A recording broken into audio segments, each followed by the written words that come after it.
All right, so welcome to Tutoring on Demand here at NAMS. This is passage number 4, Researching the Renaissance. Now, if you are a 7th grader or an 8th grader, this was part of the history in 7th grade for social studies, and we talked in depth about the Renaissance. So, use some of that background knowledge, some of that prior knowledge to make a connection here as we go along. Okay, so during this video, you will preview the passage, read the passage. Then you can answer some questions about the passage, practice going back to the text to find and prove your answers. So you should read this, look over it, preview it, and then read this passage before you begin this video. If you have not, go ahead and pause the video and read it first. All right, so if you're hearing my voice again, that means you have read the passage. So we are going to get started. Okay, follow along with the video the whole time. Pause when you need to read or answer questions.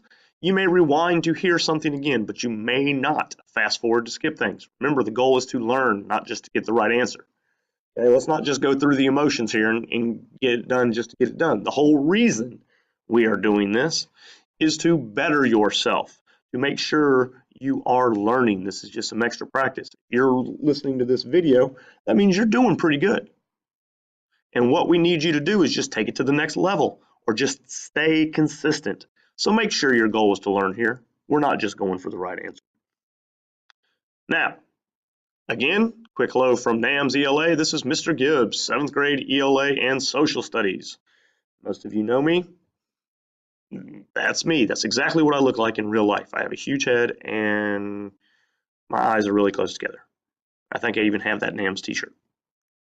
So we're going to talk about the Renaissance. Okay, looking at these pictures, these are pictures you should have seen before. You got Mona Lisa. That's the self-portrait of Leonardo da Vinci. There in the middle is Michelangelo's David. And then on the far right is some Greeks done by Raphael. No, these are not Ninja Turtles. These are the Renaissance, remember? Okay, this is what it should look like, ladies and gentlemen. You have both of these passages. And again, you're looking at the summary. The Renaissance artists were. Well, when you're done, you'll answer all this. Now, you have a kind of similar summary question within your text. So worst case scenario, you'll be doing it twice. All right. So again, we see Leonardo, Michelangelo, and Raphael. This is kind of like as if you were looking on an internet site. Okay. So this is a form of nonfiction here, as if you were looking at an internet site. So let's look at the first question. The passage about Michelangelo supplies evidence that he did all of the following except. Remember, so the answer is going to be something he did not do. Did he sculpt a statue, design a church dome, paint a religious painting, or keep a scientific notebook? Which one did he not do? Michelangelo. The passage supplies evidence. So in other words, that's telling you it's within the text. So 3 of these are the right answer, and 1 of these is not. On the second part of this, we're also going to look and list the number of the 3 sentences that best support your answer. If you've read the text, you know that these sentences are numbered. There'll be a little small number, 9, 10, whatever it may be, after certain sentences to kind of, you'll have to count a little bit, but it keeps you going so you don't get off track. All right, so we're looking for evidence for 3 of these, because our answer is actually going to be the one he did not do. So, looking at the Michelangelo text, he's famous for painting the ceiling of the Sistine Chapel.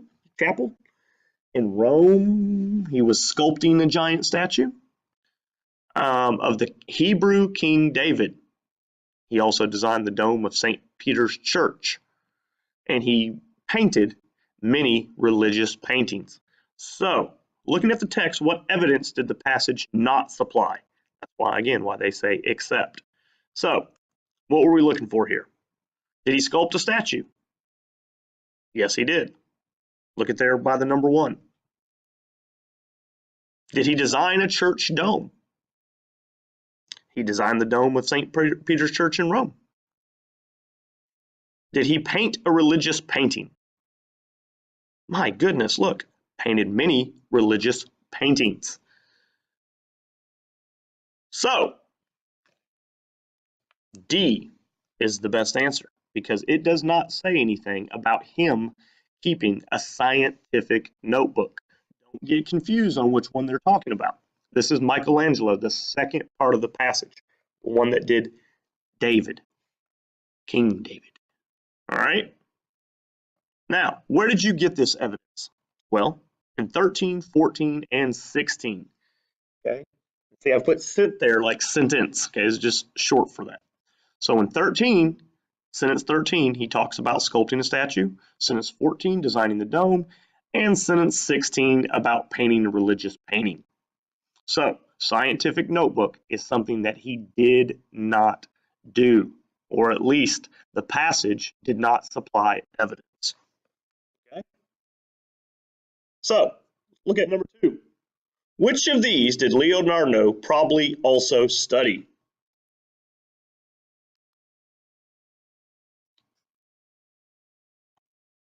Now, then we need to give the number of the sentence that best supports our answer. So, Leonardo, what did he also study? We have history, politics, anatomy, and languages. Okay? So, he also created a notebook of scientific drawings, many of the human body. Okay, so besides talking about his art, it mentions is the study of the human body. So, do we know what that means? The study of the human body. Looking at these, do you see anything? The human body, would that have to do with history? Not really. Politics, does this have to do with government? No. And anatomy, well, if you don't know what that means, you know it's not A and B. So we're going to skip down. Okay, it could be this one because maybe I don't know what it means. And then D is languages. So, do we see anything that has to do with the human body about languages, really? Let's look again. Okay, if I'm looking all over it, I see things about painting, architecture, which is buildings, sculpture, engineer, scientist. I don't see anything about politics. I don't see anything really about history. I don't see anything about languages because that would be talking about if he interpreted the way languages are acquired by people or something like that. So the human body is actually called the study of what? Anatomy, which equals the human body. Okay? And again, where did you get this? Well, this is in sentence 5. Right? See the 5 beside he also created notebooks? That is telling you what sentence number it is. So for number 2, you should have picked C, the anatomy. And again, we were able to get rid of A, B, and D even if we didn't know what anatomy meant. All right. So look at number 3. The word Renaissance means rebirth. All you 7th and 8th graders should already know that. The Renaissance was a rebirth of interest in early civilizations of Greece, Rome, and Israel. Name 2 examples of art listed in the story that support this idea. So we're thinking about Greeks, Romans, and Israel, ancient Israel. So where are we going to find this in the text? Okay, if you go back into the text, under Raphael and Michelangelo, you'll see things. The School of Athens. Okay, you got to do a little bit of prior knowledge. Athens was part of what civilization? You 6th graders. What first democracy was in Athens? So where was that? Athens is in, correct, Greece. It also talks about Plato and Aristotle. And if you learned a little bit about them, at least who they were philosophers in where? Again, Greece. Okay? Then, if you look down here, we see something about the ceiling of the Sistine Chapel in where? Rome. Rome. So that goes back, and you've talked about Greece and Rome. What about Israel? Ancient Israel was what? That's right. Home of the Hebrews. So when you see Hebrew, King David, that makes you think of Israel. Okay? So this is where you're getting your evidence. Okay? And on your sheet, on your answer sheet, you can write it here. Israel. Michelangelo's David. In Greece, you have Raphael's School of Athens, also Last Supper, Judgment, Sistine Chapel, stuff like that. Okay? So you should be able to have found all of that in here.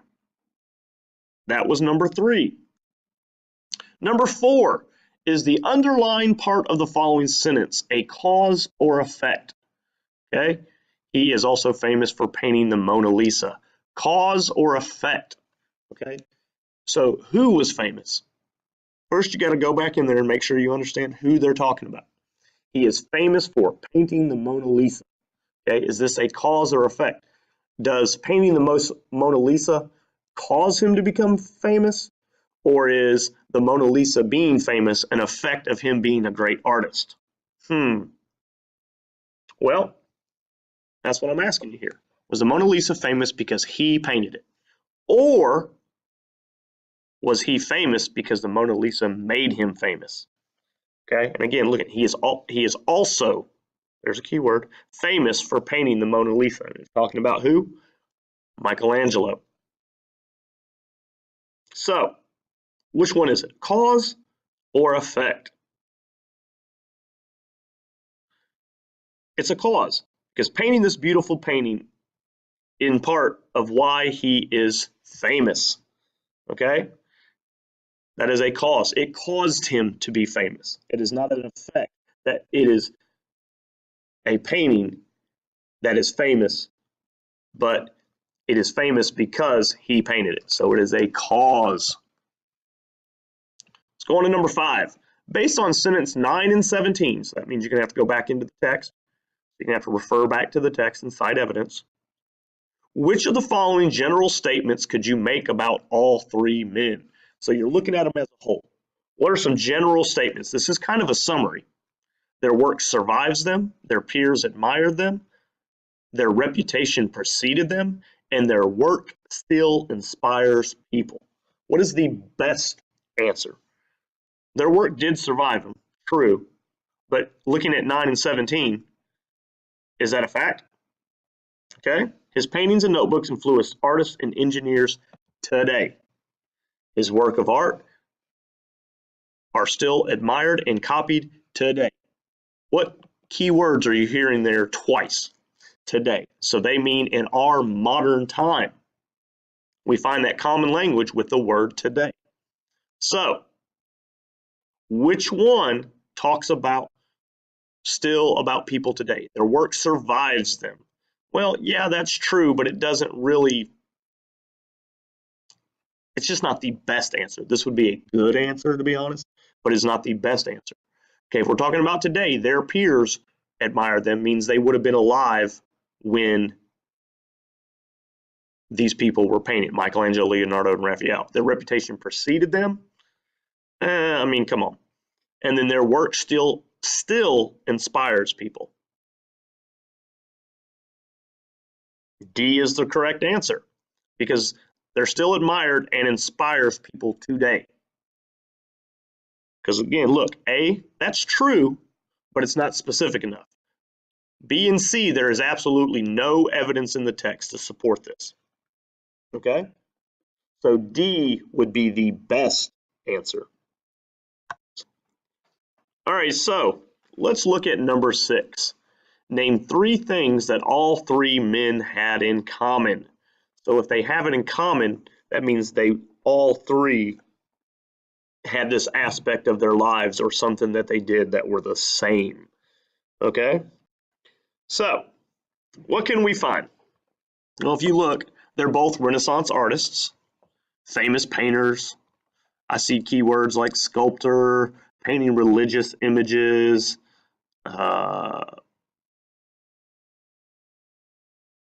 What else? Do you see anything else? Well, look right here what we've underlined. This is what, and again, you should be going back into the text. Your text should look like this too. It should be annotated the same way. All right. So we know they were Renaissance painters, that they were in Italy. They were sculptors. They did religious scenes, and their art was artistic. I mean, realistic. I mean, look at Mona Lisa, King David, and Plato and Aristotle in those pictures. That means they're realistic. Okay, they look real. Okay, don't get me wrong, King David's in some seriously buff shape, but you know, it's still realistic. Okay, so when we list these on our paper, it should look like this. Okay, I actually did 4 here. Okay, but it's always better to go above and beyond than not do enough. So they were sculptors from Italy, painted religious paintings, painted people's realistic. So citing evidence, we can conclude these things, right? Correct. All right, you're almost there, guys. You're doing great. You've been annotating, you're following along, you're doing everything you're supposed to do, and we're going to finish up here with the last question. Okay, which of these sentences is the best summary of the article? Remember how I told you one of these questions would help you out on your summary? Well, pro tip here. This is the question. All right. So which of these sentences best summarizes the article? The Renaissance, this is A, was a time of great artists, long wars, and political unrest. That is true, but how much of this in number A is in the article? Think about it for a second. How much of what A said is actually in the article? If you're accessing prior knowledge, I'm really happy because you know there were some long wars. There were some political unrest. But did we see that in the text? Did we read that in the text? I don't think so. So this is not going to be your best one for A. B, during the Renaissance, great artists produced beautiful paintings, sculptures, and buildings. That's true. That is true. Okay, this one could be a winner. C, artists of the Renaissance focused on religion and realism above all else. Again, this is true. Do we have text evidence to support all of that claim? We'll look back in the text. Let's see. And then D, the Renaissance featured famous men who were masters of their fields of art, architecture, and science. Again, very true. So, what is the best summary? Not a good summary, not a decent summary, not an okay summary, but what is the best summary here? Okay? What would your choices be based on number 7? Looking over it, we've done quite a bit of annotation. A, B, C, or D. I already told you A is not going to work because it doesn't really talk about political unrest or the wars, even though that is true. Even though that is true, what would be our best choice? Okay, so A has outside information that's not in the article. B and C are both too detailed, right? When you want to have a summary, it should not be great in detail. It should just kind of get to the point, right? So our best answer is D. Only D is a good summary of the text. The Renaissance featured famous men who were masters of their field of art, architecture, and science. This covers all 3 guys and all the things that they did during the Renaissance. Okay? So, if you're getting to the end of this video lesson, you have completed 4 passages for NAMS Tutoring on Demand. You're doing a great job. Make sure again, why are you doing this? Why are you doing this, guys? We're not doing it just to check off some boxes. We're doing it to enhance our learning, to help get us to that next level. If you're watching this video, you're doing a good job. You just need just a little practice, just that kind of nudge forward to make sure you're exactly where you need to be, right? Being proficient. So, again, I'd like to thank students and parents for this. Make sure you put your name on your work, get your parent's signature, and turn your passage into your ELA teacher, 6th, 7th, and 8th grade. All right, good job. And we look forward to one more passage for this 9 weeks. Okay, one more. It'll be coming. This will be a fiction piece more than likely.